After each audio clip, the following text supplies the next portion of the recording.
আপনি বলছেন মর্গে প্রতিটা বিভাগে মেডিসিন, অর্থোপেডিক, আপনার ফিজিক্যাল মেডিসিন, আপনার ফার্মা, অঙ্কোলজি, বিভিন্ন জায়গায় কোথায় করেনি, হাসপাতালে ক্রিম ডাক্তার, যাদেরকে ওনার পছন্দ না তাদেরকে উনি ট্রান্সফার করিয়ে দিয়েছেন, যেখানে পছন্দ না সেখানে ওনার মতন করে লোক ঘুঁটি সাজিয়েছেন। হাসপাতালের গেট থেকে ঢোকা এবং মর্গের চৌহদ্দির মধ্যে ওনার রাজত্ব কায়েম করার জন্যে উনি নিজস্ব একটা আলাদা সেট তৈরি করেছেন।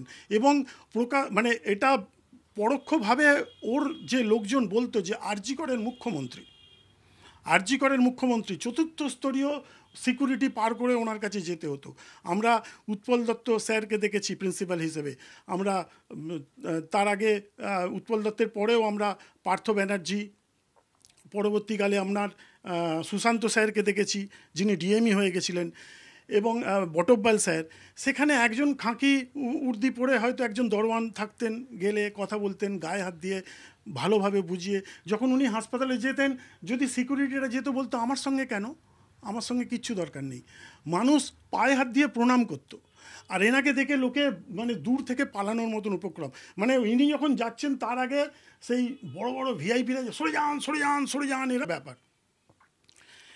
এই যে প্রাক্তন অধ্যক্ষ যার কথা বলছেন, অধ্যক্ষের গাড়ি যাতায়াতের জন্য ভিআইপি করিডোর তৈরি করা হতো হাসপাতালে। আর রোগীর পরিজনরা কি করতেন? রোগীর পরিজনরা তো থাকে না, ঠেলে সরিয়ে দেওয়া হতো, ঠেলে সরিয়ে দেওয়া হতো।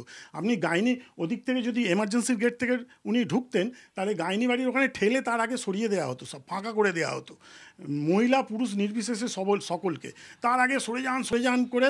আপনার যারা এমনি সিকিউরিটি যারা আছে, প্লাস হসপিটাল যারা ম্যানেজ করতেন, টালা থানার পুলিশরা, সব মিলে একদম, প্লাস ওনার নিজস্ব রিক্রুট বাউন্সার ছিল।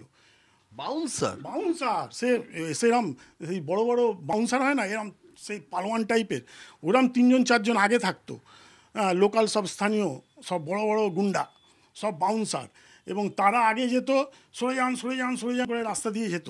এইভাবে গিয়ে তাকে, বাউন্সারদের কোনো পোশাক ছিল না? বাউন্সারদেরও না, ওই রকম আর কি, কেউ জিন্স পরে থাকতো, কালো গেঞ্জি, নালে আপনার ওই জ্যাকেট টাইপের পরে থাকতো, আপনার ওই সাফারি টাইপের পরে থাকতো। হ্যাঁ, সে এরম একটা ব্যাপার আর কি।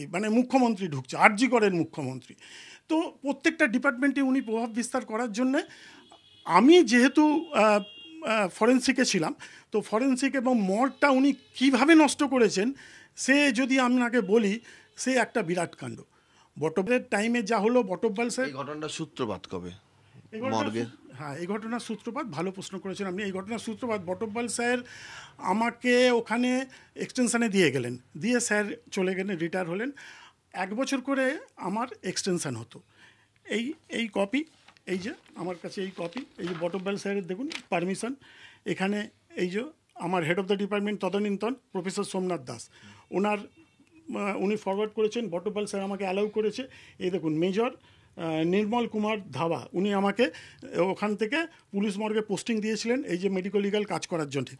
কারণ কি, তার আগের যে head of the department professor Somnath দাসের আগে প্রফেসর শোভন দাস আমাকে বলেছিলেন যে সমস্ত মেডিকো লিগাল কাজ, এই যে 4টে খাতা মর্গে, বডি আসছে, বডি থাকছে, বডি কাটছে, বডি যাচ্ছে, এই যে মেনটেন করা, প্লাস ডিপার্টমেন্ট পরীক্ষা, না আমাদের অনেক কাজ থাকে, পিজিটিদের পরীক্ষা, বিভিন্ন রকম ছেলে মেয়েদের পরীক্ষা চলে, সব দেখতে হয়। এইবারে এই কাজগুলো করার জন্য এক্সপার্ট হিসেবেই আমাকে ওই জন্যই রেখে দিয়েছিলেন এক্সটেনশন।